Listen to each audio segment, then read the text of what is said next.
Geofuck Slight Perspectives. Part 2, talking about the economy, the workforce, wages, poverty, workers' rights, etc. Okay? And when you look at the cost of living, I look at rent. Look at how much it costs to rent, how much it costs to buy a house, a mobile home, a duplex, a condo.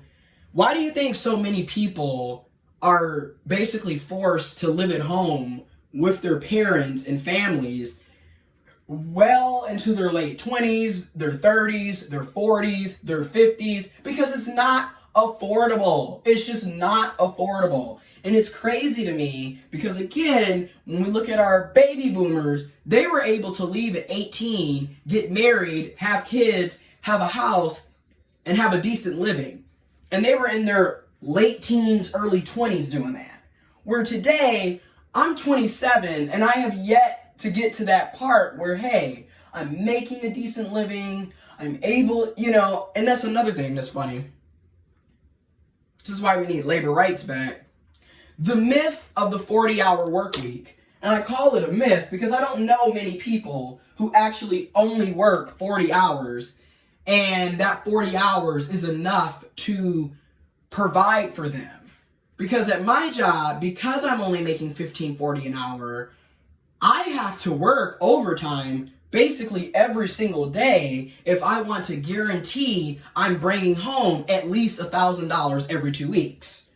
Which, that ain't shit. You're only making $500 a week in 2019? That's a slap in the face. That is a slap in the face. Again, especially for those of us who went the extra mile, went to college, did the volunteering, did the networking, did the unpaid internships and the low-paying internships. Because, I'm sorry, but $10 an hour as an intern, it's better than not having anything. That is very true, but that's still poverty pay, especially when you see other people who are also interns in different fields, and they're making $25 an hour as an intern. And then here we are with actual jobs, and we're not making $25 an hour.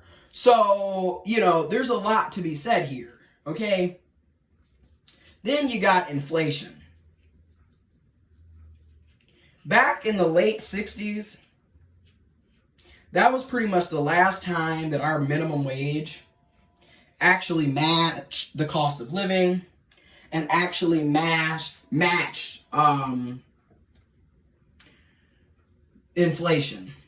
Literally, 67, 68, 69.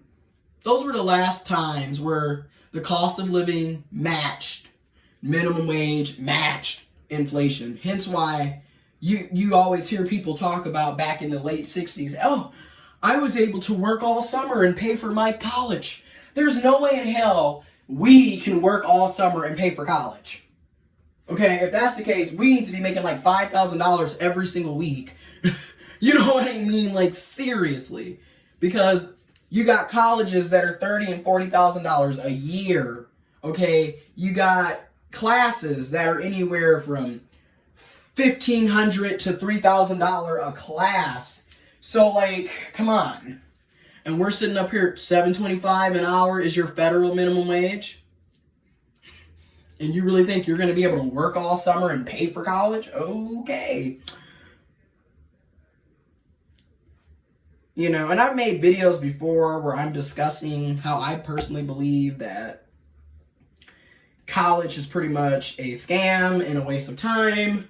Because for the vast majority of the majors in college, it's not necessary for you to get a degree in that field to actually work in that field. I mean, because to me, as far as I'm concerned, if you're not going to be a medical doctor, a nurse, a radiologist, you're not going to be you're not going into IT, computer science, mechanical engineering. There's no real reason to be going to college. Okay, I'm just being honest. Because, don't get me wrong, yes, knowledge is power, and people need to have an education. I really do believe that education is important. It is, but if you're just going to be going into debt, and then for the rest of your life trying to fight your way out of debt, and working dead-end jobs for the rest of your life, that's not really worth the time, the money, the energy. It's not worth it. It's just simply not worth it. You know, and another thing is these colleges and universities they do little to nothing to actually help their graduates find jobs, which is also very shocking to me, because it's like, as much money as we've went into debt, don't you think you should be making sure that your graduates, your alumni, have opportunities to get jobs? And then what's really shocking to me, I went to the University of Michigan, and I went to the Extension campus in Flint, Michigan, so the University of Michigan Flint, and I also was in the University of Michigan Ann Arbor. You know, I was doing all kinds of stuff. And I don't understand how we have the largest alumni network, supposedly, yet I have yet to see how being an alumni has benefited me in anything. Okay, like, you're not helping us get jobs. You're not helping us, you know, get our resumes in order. You're not helping us do shit. You're just, you know, constantly putting us in student loan debt.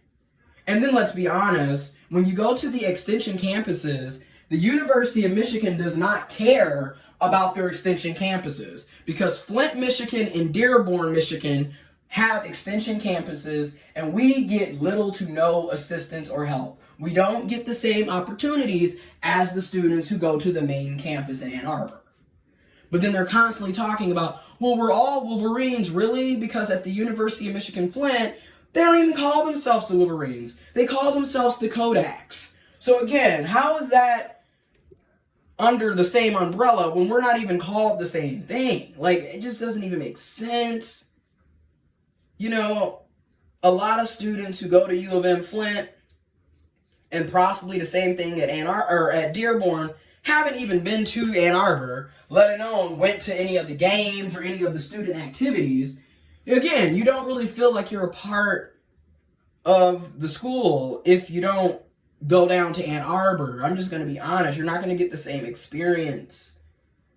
You know, it's like, it's slightly cheaper, but what's slightly cheaper when we still end up in massive student loan debt? Then it's not cheaper at that point.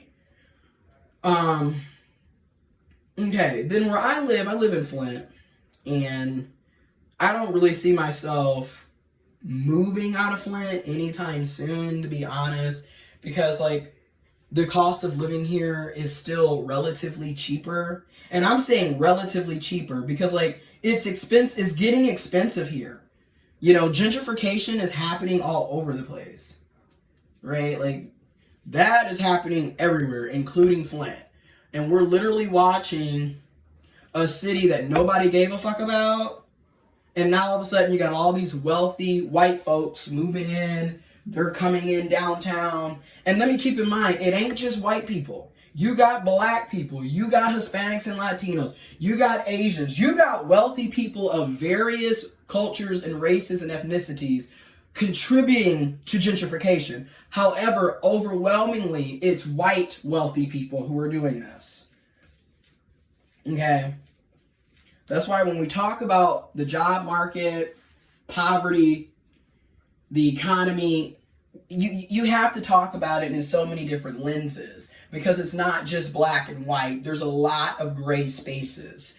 Okay, you got to look at race, you got to look at class, you got to look at gender, you got to look at everything, geographic location, just everything, man. It's so many variables go into looking at the job market, the economy, opportunities, resources. So many things need to be looked into that I feel are often kind of overlooked or completely left out of the equation. So we don't really have, in my opinion, full, honest conversations about what's going on in this country.